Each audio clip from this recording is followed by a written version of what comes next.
തുറക്കുമത്രേ, നരകത്തിന്റെ കവാടങ്ങൾ കൊട്ടിയടയ്ക്കുമത്രേ, പിശാചിക്കളെ ചങ്ങലക്കിടുമത്രേ. നബിയുനാ മുഹമ്മദ് മുസ്തഫ സല്ലല്ലാഹു അലൈഹി വസല്ലം, അല്ലാഹുവേ പരിശുദ്ധമായ റമളാൻ ഞങ്ങൾക്ക് നീ അനുകൂലമാക്കണേ അല്ലാഹ്.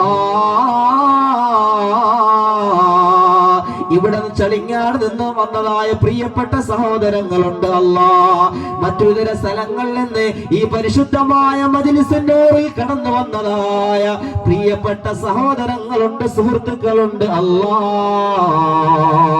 അല്ലാഹുവേ പരിശുദ്ധമായ ദീനിൽ അവരുടെ പാദങ്ങളെ നീ ഉറപ്പിച്ചു നിർത്തണേ അല്ലാ. പ്രിയപ്പെട്ട ഞങ്ങളുടെ മഹല്ലുകാരുണ്ട് അല്ലാ, ഈ മജ്‌ലിസിനോട് പ്രിയങ്കരനായ മർഹൂം മുഹമ്മദ് സാഹിബിന്റെ പേരിൽ നഗറിലൂടെ ഈ മജ്‌ലിസിനോട് നടക്കുമ്പോൾ